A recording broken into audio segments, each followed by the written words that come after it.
magandang araw po sa inyo lahat. At kung last day nga po, gumawa ko ng video na bagay na gustong-gusto ng mga babae na ginagawa ng lalaki pagdating sa kama. Ngayon naman ay gumawa ko ng video kabaligtaran na ayaw ng mga babae na ginagawa ng mga lalaki pagdating sa kama. So napaka-importante, Lods, na alam nyo itong mga bagay na ito para hindi madismaya sa inyo ang jowa ninyo. At simulan na natin kagad yan pagkatapos ng maiksing intro.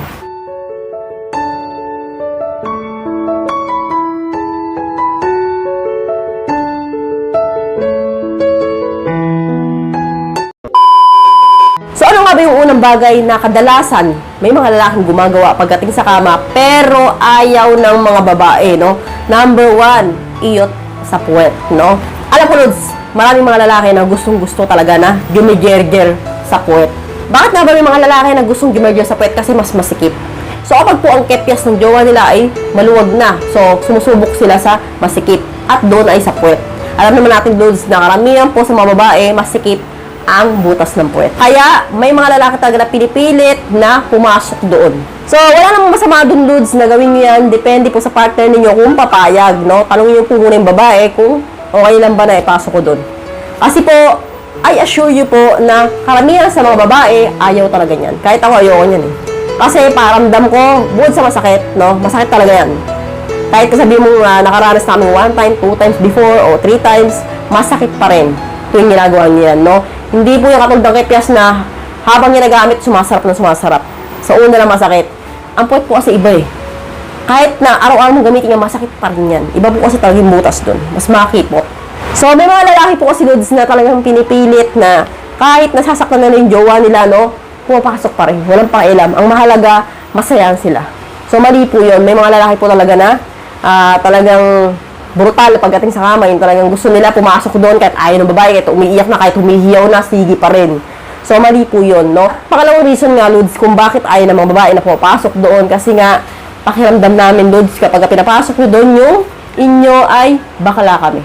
So, yan po kasi ay gawain ng mga baklang magjojowa, no? Kasi wala naman ibang butas yung bakla. So, doon talaga papasok. So, bakit yung po gagawin sa isang babae yan kung meron namang butas ng kepyas? Di ba? So, kaya po, ang dating po sa amin parang medyo bastos. Nababastusan kami, kaya yan po talaga yung isang bagay na ayaw ng mga babae, no? At proceed na po tayo sa number 2. Dilaan ang puwet. So, alam ko may mga lalaki na mahilig mandila nito sa puwet, no? May mga babae na talagang gustong-gusto naman yan kasi nga masarap din, no? Kahit ako minsan na-try ko na yan, eh.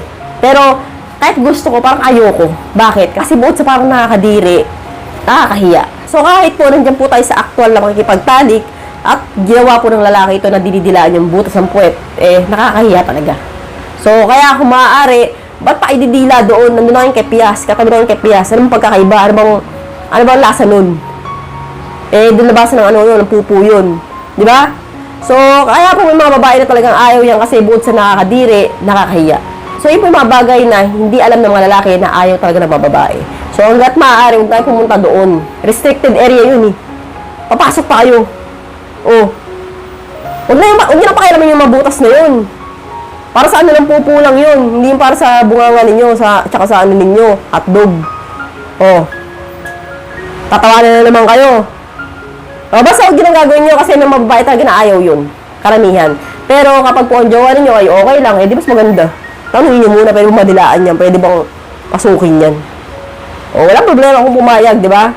At proceed na po tayo sa number 3. So, eto, napakaraming lalaki na salbahe na talagang gustong pinapagawa ito pagdating sa babae. Pagpapalunok ng katas. So, sino sa inyo yan? Pinapalunok ninyo yung katas ninyo sa jowa ninyo. So, dito yung putok. O, di ba? So, may mga lalaki talagang gano'n na isubo mo kainin mo pasok sa ano mo. Puputok yun sa ano mo, dito. O, siguro mas may thrill sa inyo no, kung ginagawa niya sa isang babae na talagang pinuputok niya sa loob dito. So, kasi naman, masarap yan para sa inyo. Pero, sa amin po mga babae, nakakadiri yan.